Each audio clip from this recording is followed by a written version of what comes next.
नमस्कार, स्वागत आहे समिंद्रा गोट फार्मच्या यूट्यूब चॅनलवर। तर कोंबड्या अंडे द्यायला लागल्यात, भरपूर अंडे निघालेत, 5-7 निघालेत रोज आणि 20 रुपयानं जायला लागलेत आता। तर थंडीत अंड्याला खूप भाव मिळते, असं 10-12 शिवाय जात नाही अंड, पण थंडीत 20 रुपयानं अंड मागून घेतात कुणी पण। तर 4-5 कधी निघतात, कधी 7 निघतात, कधी 4 निघतात, कधी 2 निघतात। तर चांगले अंडे ठीकठाक ओके निघायला लागलेले आहेत आपले। तर आजचा विषय आपल्या व्हिडिओचा की शेळी पालनात यशस्वी कोण होते आणि अयशस्वी कोण होते। तर शेळी पालन कोणाला जमते, कोणाला जमत नाही, कोणाला येते, कोणाला येत नाही, कोणाचं प्रॉफिटमध्ये राहते, कोणाचं लॉसमध्ये जाते, ह्याबद्दलचा व्हिडिओ आहे। व्हिडिओ शेवटपर्यंत नक्की पहा, म्हणजे मला काय म्हणायचं ते तुम्हाला कळेल। अर्ध ज्ञान उपयोगाचं नसते। तर शेळी पालन सुरू करायचे तर काहीच जमलं नाही म्हणून शेळी पालन सुरू करणारे लोक भरपूर आहेत। त्यामुळे सुरुवातीला ती पहिली चूक असते की इंजिनिअरिंग केली आणि मग सुरू केलं शेळी पालन, MPSC UPSCचा अभ्यास केला मग सुरू काही झालं नाही म्हणून मग केलं शेळी पालन। असे लोक भरपूर आहेत आणि तसल्यामध्ये पण 1000 लोक सुरू केले तर त्याच्यातून एखादाच टिकून राहते शेवटपर्यंत आणि त्यांचंच शेळीपालन टिकून राहते, नाहीतर मग मध्येच शेळीपालन बंद होते। तर मुळात पहिली गोष्ट काय असते माहिती का, तुम्हाला काहीच जमत नाही म्हणून शेळीपालन करू नका। शेळीपालन पण तुम्हाला जमणार नाही, कारण तुम्ही मनातून जर काही केलं, जी काही गोष्ट करताल ना, जी तुम्हाला आवडती ती करताल ना, तर तुम्ही शेवटपर्यंत टिकून राहताल। अर्ध्या रात्रचं पण आवड त्या गोष्टीसाठी उभा राहते माणूस, करायला ती तयार होते। पण जर तुम्हाला एखादी गोष्ट आवडत नाही तेवढी आणि तुम्हाला ती करायला लावली तर तुम्हाला इथे कंटाळा। तर तुमची आवड आहे का शेळी पालन हे आधी तपासा, ही खरी महत्त्वाची गोष्ट आहे बरं का। तुम्हाला प्राण्यांची खिसन येते का, तुम्हाला प्राणीची आवड आहे का, ही आधी तपासा तुम्हाला। कारण आपल्याला कधी कधी इतकी गहाण होती शेळ्यांची तर ती सगळी स्वच्छ करायची असते। ही सगळं आता ही झाडून घ्यावं लागतंय। मध्ये तर तुम्हाला दाखविल्या नाही लेंड्या, तर तुम्हाला ज्यांना आवडत नाही त्यांना खिसन येईल। तर असं आहे, पहिली तुमची आवड चेक करा, त्याच्यानंतर दुसरी चूक सांगते मी तुम्हाला की गोठा खूप मोठा केला जाते, खूप खर्च केला जाते आणि शेळ्या 2-4 अंड्या जातात, मग गोट्याला पिल्ले होत नाहीत। तर मग गोट्याला पिल्ले होत नाहीत आणि शेळ्याला पिल्ले होते 1-2 पिल्ले, 4-5 पिल्ले, आणि ती विकून तुमचं काहीच भागत नाही। तुम्हाला वाटतं एवढं लाखांशी घातलंय मी आणि निघतंय हजारावर आणि इतकं कमी, कारण तुम्हाला त्या पिल्ले कसे मोठे करायचे किंवा पिल्ल्यांना कसं सुदृढ बनवायचं ह्याचं ज्ञान नसते। फक्त गोटा ही मार्केटमध्ये मिळते म्हणून तुम्ही विकत आणतात, पण अनुभव ही मार्केटमध्ये मिळत नाही, तो तुम्हाला स्वतः कष्ट करून घ्यायचा असते। तर अनुभवाचं ज्ञान खूप मोठं असते बरं का, पुस्तकी ज्ञानापेक्षा। तुम्ही व्हिडिओवर बघता, दुसरे जर आमच्यासारखे माणसं सांगते कसे शेळ्या आणायच्या, कसे पिल्ले आणायचे, कसा गोटा बांधायचा, पण तुम्ही स्वतः अनुभव घेतलेला ती गोष्ट खरंच खूप मोठी असते। तर गोठा छोटा बांधला आणि शेळ्या चांगल्या प्रतीच्या आणल्या, तो माणूस 100% यशस्वी होणार। कमी शेळ्या आणल्या आणि स्वतः शेळी पालनाकडे लक्ष दिले तर तो माणूस 100% यशस्वी होणार। अयशस्वी ती होते बघा जी गोटा खूप मोठा बांधते भाऊभावकीला दाखविण्यासाठी, मित्रांना दाखविण्यासाठी, आणि मी काय असा तसा आहे का, मी एवढ्या शेळ्या आणल्यात, माझ्या ह्या जातीच्या शेळ्या आहेत, ही एवढ्या हजाराला शेळी आणली, असं दाखविण्यासाठी जी शेळी पालन माणूस करते तर ती 100% यशस्वी होते। आणि दुसऱ्याच्या जीवावर केलं जाते, काही वेळेस गडी ठेवले जातात आणि स्वतः करायचं नाही, तर पुण्या मुंबईला असणारे लोक असतात आणि अचानक येऊन शेळी पालन सुरू करते, तर त्यांना अजिबातच माहिती नसती शेळ्यांची। शेळी ही मशीन नाही, शेळी ही जीव आहे। तर जीवाला मायेनं प्रेमानं हात फिरवायचं असते आणि प्रेमानं त्यांना सांभाळायचं असते, त्यावेळेस ती तुम्हाला काहीतरी देऊन जाते, अगर काहीतरी तुमचं यशस्वी होण्याकडं वाटचाल होती। तर जे माणसांनी अनुभव न घेता आणि माया न लावता आणि मशनीसारखं ट्रीट करतात शेळ्यांना आणि जिवंत प्राण्याला, त्या माणसाचं कोणतंच वगार पालन असू द्या, शेळी पालन असू द्या, कोंबडी पालन असू द्या, तर ते यशस्वी होणार नाही। तर शेळ्यांना बोलता येत नाही, ते आपल्याला सांगू शकत नाहीत, पण ते काय म्हणायलेत हे आपल्याला कळलं पाहिजे।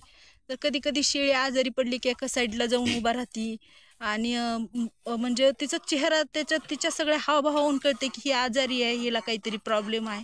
तर तुम्ही स्वतः ज्यावेळेस शेळी पालक त्या शेळीपाशी येऊन तिच्यावर हात फिरवील तेव्हाच त्याला कळते की ह्या शेळीला काय प्रॉब्लेम आहे. तर तुम्ही ज्यावेळेस एखादा गडी ठेवताल आणि तो तो माणूस जर तुमच्या शेळ्या हँडल करत असेल तर तो फक्त त्याचं काम करणार आहे. तर अशा माणसाचं शेळीपालन 100% बंद पडणार.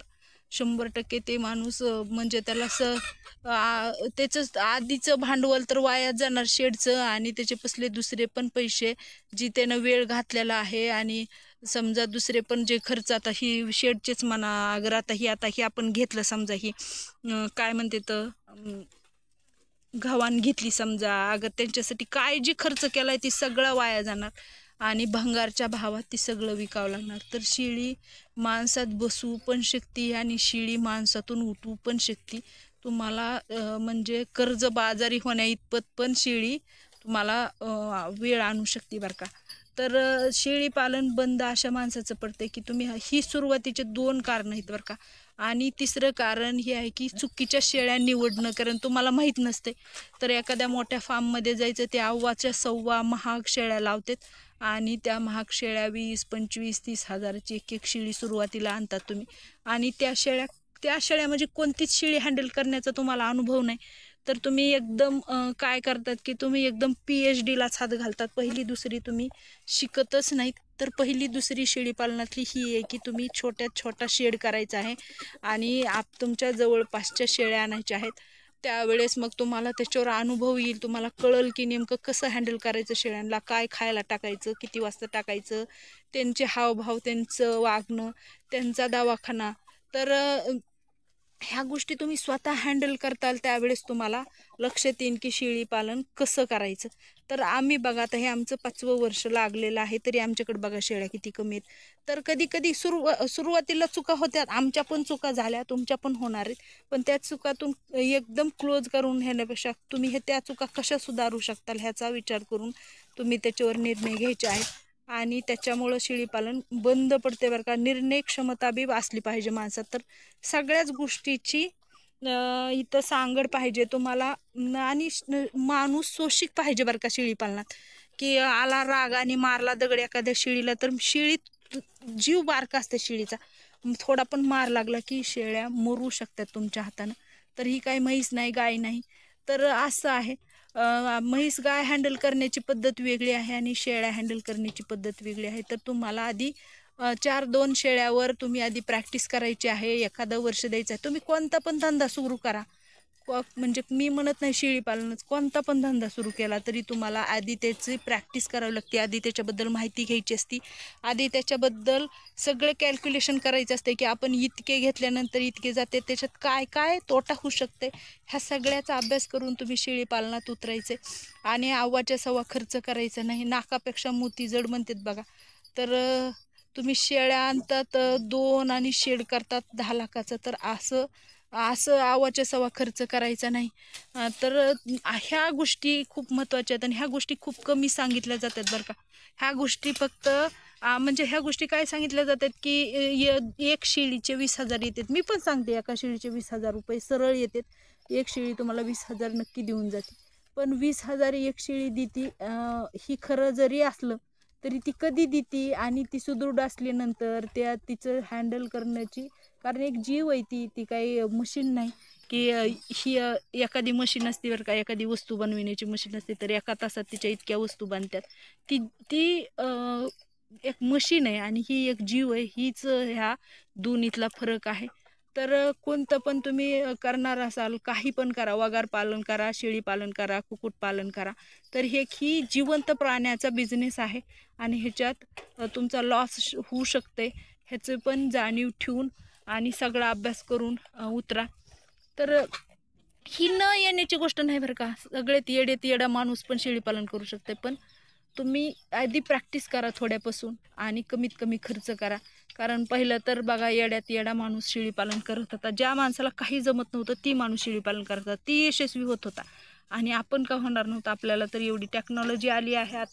आता कुठली पण माहिती आपल्याला माहिती व्हायला लागली. आता समजा कुठल्या दुसऱ्या राज्यातले पण शेळीपालनाचे व्हिडिओ आपल्यापर्यंत येलेत. काय कोणत्या गोष्टीवर कोणता औषध आहे ह्याच्याबद्दल आता व्हिडिओ उपलब्ध आहेत. अगर पाहिजे तेव्हा डॉक्टर अवेलेबल आहेत. एवढं सगळं असून बी शेळीपालन का बंद पडते? पहिले का शेळीपालन वर्षानुवर्षे 3-3, 4-4 पिढ्या लोकांकडे असायचे, तर का टिकून राहायची ती माणसं त्याच्यात?